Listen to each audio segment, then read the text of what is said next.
Thank you for joining us on Health Diary. My name is Gladys Gashanja, and today we're coming to you from county number 001, Mombasa County, to be very specific, the Bahari Beach Hotel. Now, today we focus on matters of the heart, the kind that has the World Health Organization reporting that cardiovascular diseases are the leading cause of death globally. Now, heart arrhythmias contribute greatly to that burden, and unfortunately, very few of us understand the behavioral risks that are actually associated with them. Today, we shed more light on heart arrhythmias, starting off with this fact of the matter.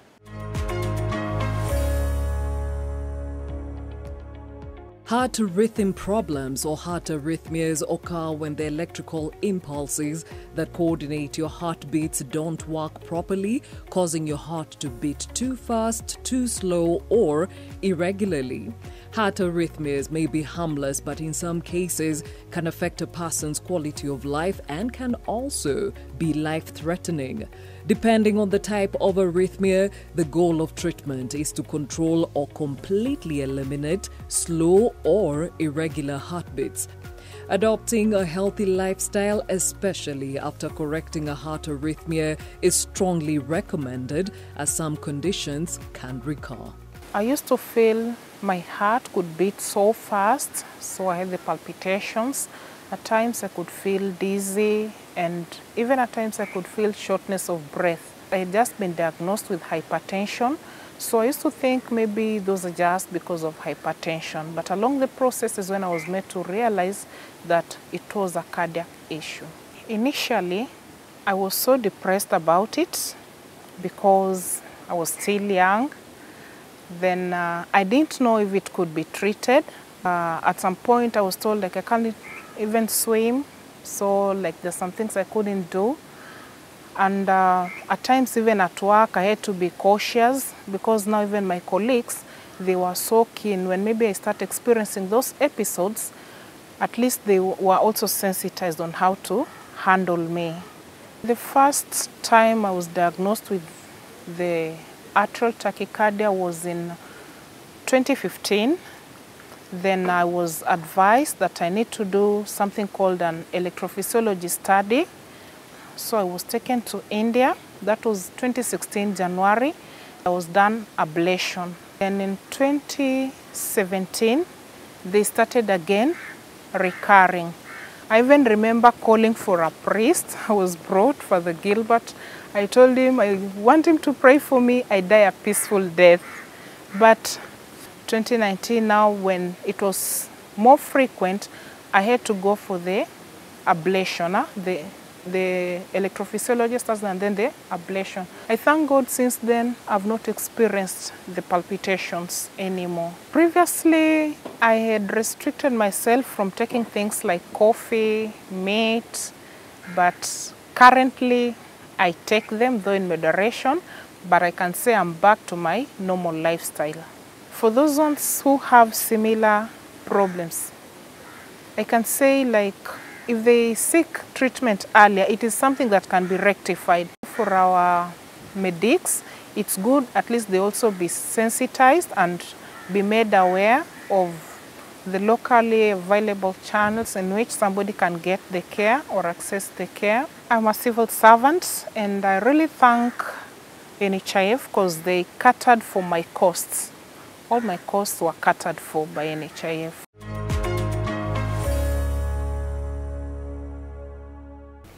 So the conversation is heart arrhythmias. What are they? What impact do they have? And how are they contributing to the burden of cardiovascular diseases? Well, we find out more, and to help us along, we have Dr. Salim Mohammed Shaush, who is a cardiologist at the Aga Khan Hospital here in Mombasa. And joining us also is Cynthia Damaris Ombuni, who is a patient. Thank you for making time.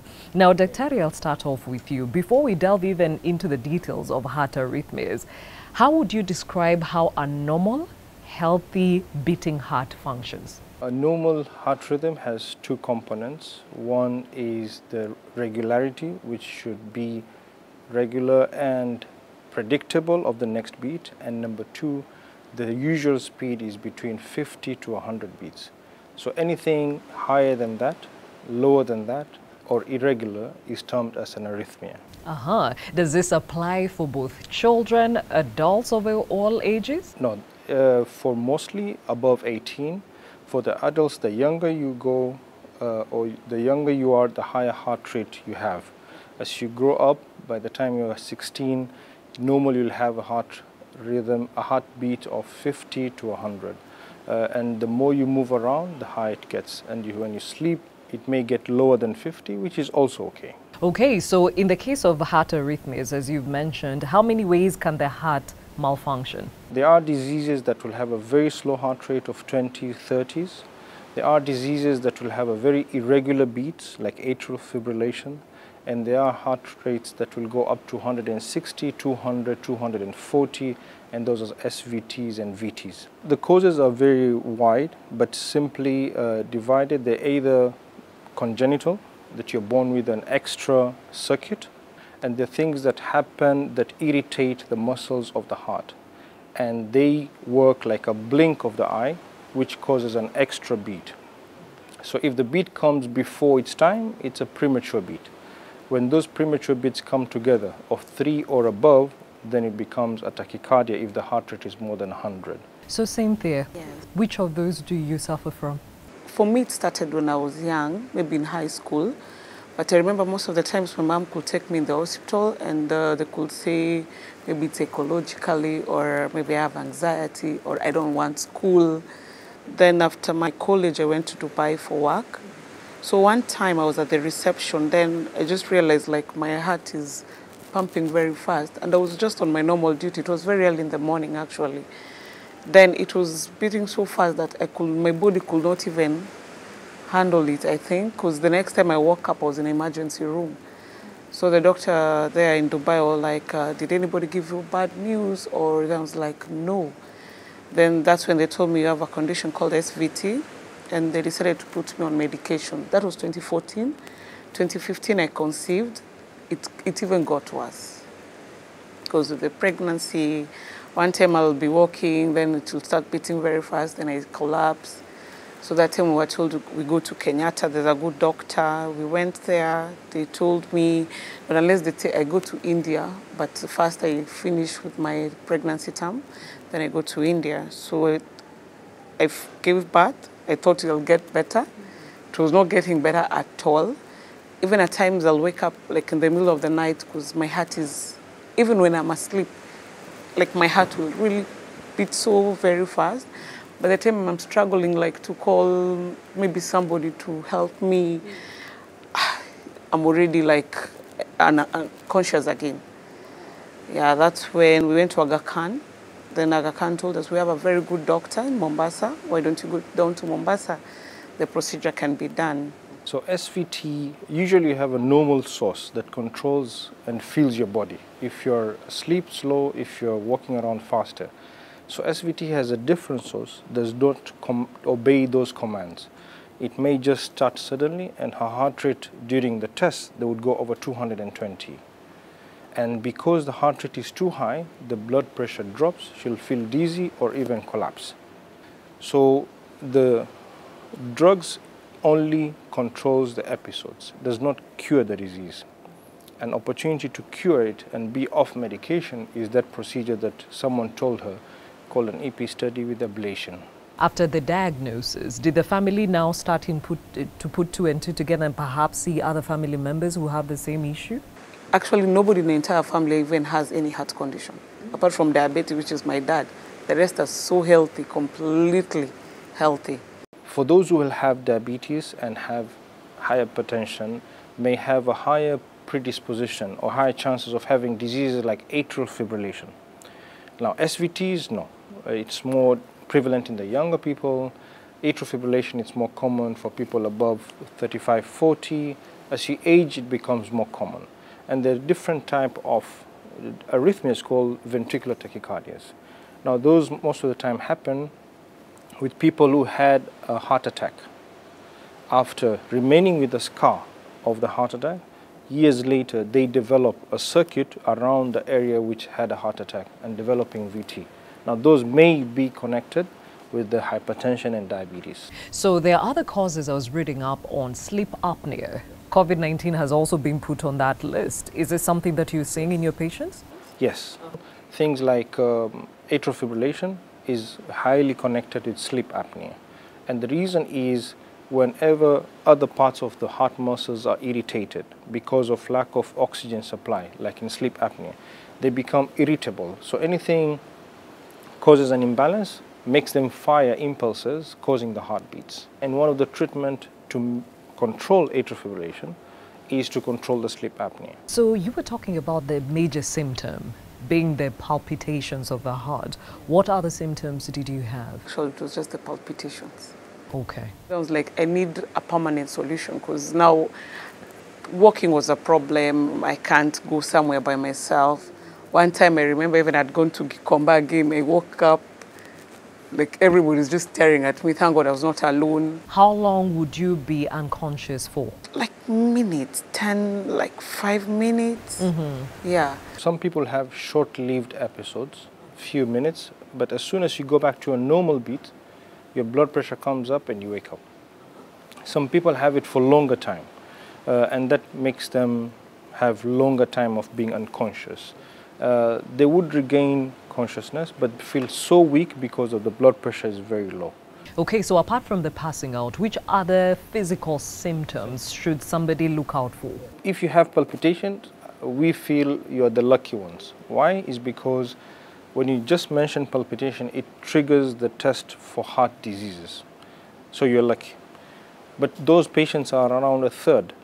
2/3 come either they are having episodes of breathlessness, they will pass out as fainting, some will come as feeling lazy.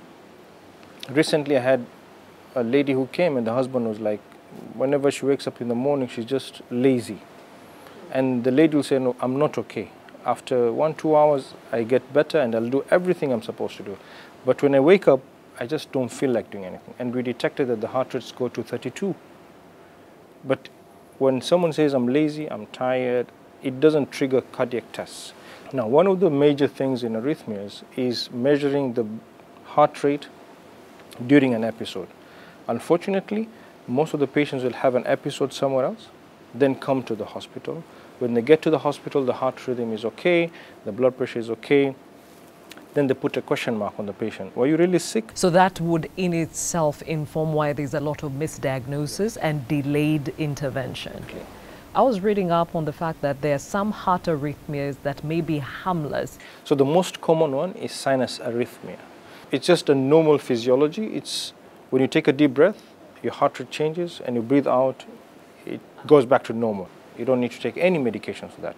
There are other diseases like premature beats, when some beats come before its time, but there are not many in a day. Many, I mean, not more than 5,000 or 10,000 in a day. That's when you become aggressive to treat. But otherwise, if you have 200, 300, 5, 10, yes, it's an abnormal thing, but you don't need to treat, you don't need to take any tablets for those things. They've said that lifestyle has also induced or can induce heart arrhythmias. Is this the case? Dr. Ari will tell us right after this short break. We'll be right back. Welcome back to Health Diary. My name is Gladys Gashanja, and today the conversation is heart arrhythmias. Helping us along, Dr. Salim Mohammed Shauj. He's a cardiologist at the Aga Khan Hospital here in Mombasa, and we're also joined by Cynthia Damaris Ombuni, who is actually a patient. And before we went to break, there's something that I was very curious to understand. So after you had these symptoms, you went to Daktari, they did a diagnosis. You said you underwent some tests. Yeah. What did they show was wrong with your heart? The palpitations. Because for a normal person or initial, when I don't have any palpitations, I'm just okay. And if you went through this when you were pregnant, how did you handle it? It was hectic. It was, that's why I had to resign from work, because when I conceived, I was in Dubai back then. So for first 3 months, until I told my HR, no, I can't. I think I just need, let me not inconvenience you. People who've done a lot. Where do you think this lies, the issue that is? There's originally one part that conducts electricity in the heart. So what we do, it's like we are the Kenya power of the heart. So the impulse starts somewhere, conducted to create a beat. She had an extra pathway that the impulse will go to create a circuit that causes this fast heart rhythm. So normally if she's fine, she'll go through the normal pathway. When she's sick, she has one going through the extra pathway and another one going back through the normal pathway, and that's what causes the problem. So this is purely genetic? Yes.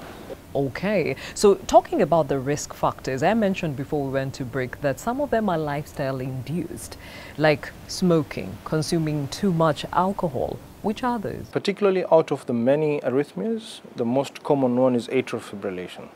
So atrial fibrillation is known to be more common in people with non-communicable diseases, diabetes, hypertension, stroke, heart attack, heart failure, and even with age, so more than 65 or more than 75. So when you're having more control of these diseases, you have less prevalence and incidences of this. So for us to take care of atrial fibrillation, not only the medicine or the procedures, but you also highly recommend loss of weight, make sure you have good sleep or sleep apnea to be treated, make sure you control your sugars and your hypertension so that you have less episodes of AFib or more successful procedures. It's not useful to do a procedure on someone who does not take care of these things. You'll have a higher recurrence rate. Okay. I hear you talk a lot about AFib. Would you say there are some heart arrhythmias that are more common than others? Yes. There are some heart arrhythmias that are more common, like AFib is the most common heart arrhythmia, but SVTs are more common in people who are younger. Okay. One of the oldest SVT patients I've treated is a 75-year-old person. Okay. But has been there for a while, and some come up in their 40s and 50s. So there are others that are not related to non-communicable diseases, but they're related to the structure of the heart, what scarring you have in your heart for it to be a source of that heart arrhythmia. So let's get to the treatment. So you got your diagnosis. What did the treatment entail? When we went for the meeting with the doctor, he really took his time to make me understand the procedure that will be done, how many hours it will take, and he really assured me like it's a permanent solution. So in a language that one can understand, it's like we will try and put some tubes, go all through the heart. So where there is like a blockage, they do, to what he made me understand, it's like the way unaweza chomelea kitu, like so that it passes, you know? Yeah. All right. So after that, you have never had any episodes? I'm telling you, I'm the luckiest woman on the planet. Zero. Like, I've never even had a palpitation. I wouldn't even imagine, like, at one point, I used to have crazy palpitations. So you got your life back. So, Dr. to start with, are we saying you can be cured of a heart arrhythmia? Yes, there's an opportunity for some arrhythmias to be cured and be off medications, just like Cynthia. It depends on the type, but SVTs can be cured. So what determines the treatment plan? The first stage of the treatment is to make an internal diagnosis. Okay, the ECG is an external diagnosis. Now that ECG is used as a ticket to go to the procedure. When you go for the procedure, you go from the groin, one or both sides. We put some wires in different parts of the heart and trigger whatever she's having. So one of the challenges in these procedures is you try and advise the patients to be off medicine for at least 7 to 14 days so that it's easily triggered during a procedure. Without triggering it, like for SVTs, it's difficult to treat. Average, it will take 3-4 hours to finish a procedure, but sometimes you may go to, the longest we've done here is around 8 hours. And you need to be patient to look for where it's coming. Now, after you finish the EP study, then the next step is the treatment, where it's called catheter ablation. There are two ways. One is to use cold energy. Another is to use a hot energy. Hot energy is radio frequency energy, whereby you step on a paddle, the tip becomes hot, and you touch the source of the arrhythmia, burn it out, and then the patient stops having those beats. All right. Now, blood thinners are very common with people managing heart arrhythmias. Why? Again, atrial fibrillation. Most of others are not predisposing people to clots. Atrial fibrillation and atrial flutters make someone easily get clots. Why? Because of the movement of the blood is very sluggish, it tends to clot. It's like a river that flows so fast and the one that flows so slowly. The one that flows slowly has more things settling down. The first one wipes everything. So for atrial fibrillation and flutter, you have a sluggish blood flow that easily clots. And now when that clot goes to the brain, it causes stroke. When it goes to the leg or the arm, it causes embolism. All right, so Cynthia, this treatment plan has a cost to it. Yes.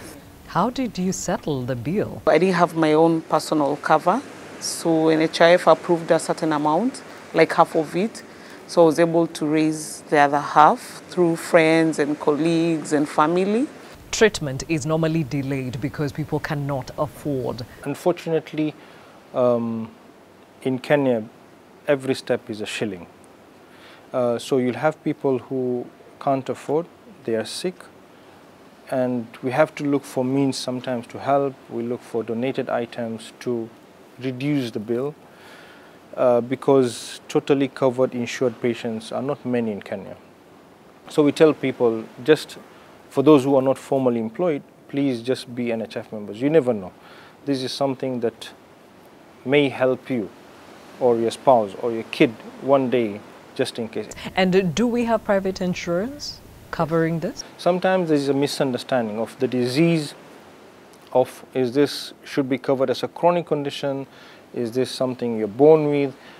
We try and have conversations with them. And then eventually, most of them do not have a problem. Now, Dr. availability of specialists in this field is also another discourager, especially in this country with many patients opting to go abroad to seek these services. How can we fill this gap? One is I came back in 2016 after my training, and I worked for a short while in China. When I was there, the hospital we were 10 doctors. Just that hospital. When I was coming back, I didn't find any of these programs that were here. So we started from scratch, informing hospitals about this. Some agreed to listen, some felt this is too wazungus, it should be done in developed areas only. So the lack of specialties also contributes to the lack of diagnosis and treatment. So lack of these doctors also creates lack of awareness. I believe most of those in the Kenya cardiac community, cardiac society, also in East Africa, know about this treatment, that once upon a time, patients are just told, don't do anything.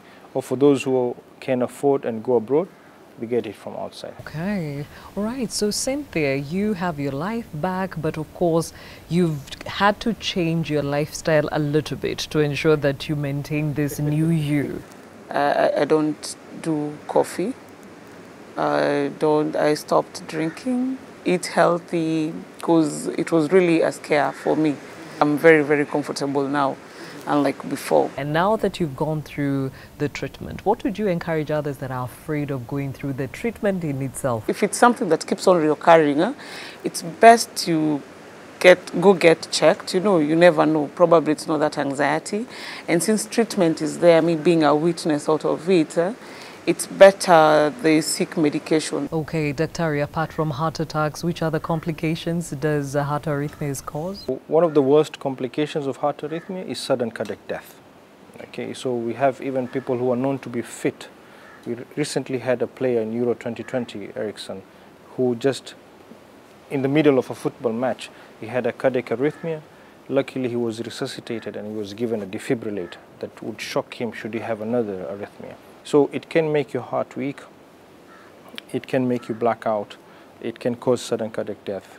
And for some, you'll just live miserably with that arrhythmia. What would you suggest for those living this reality? Healthy life pays. So we have a saying that either you take your food as medicine or you'll take your medicines as food. You choose one. So it's better take your food as if it's your medicine, on time, what you're taking exactly. You'll prevent one day taking your medicine as your food.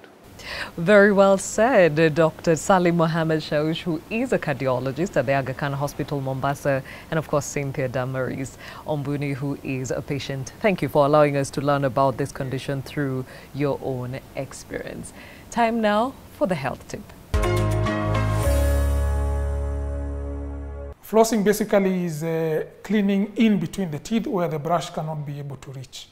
We always recommend a waxed floss, which is able to slide in between the teeth. So what you do is you just tie around your fingers and make sure that you have a nice grip, and then you slide it in between the teeth. Once it is inside the tooth, you floss each side of the tooth.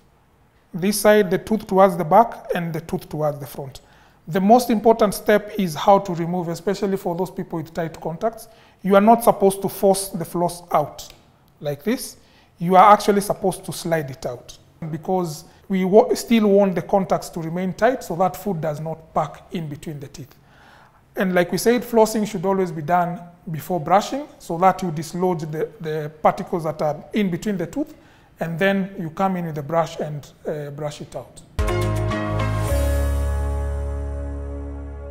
Yet another informative episode of Health Diary. Thank you for engaging us on our social media handles with all your questions and your comments. Well, we've been coming to you from the Bahari Beach Hotel here in Mombasa County. My name is Gladys Gashanja. Until we see you next time,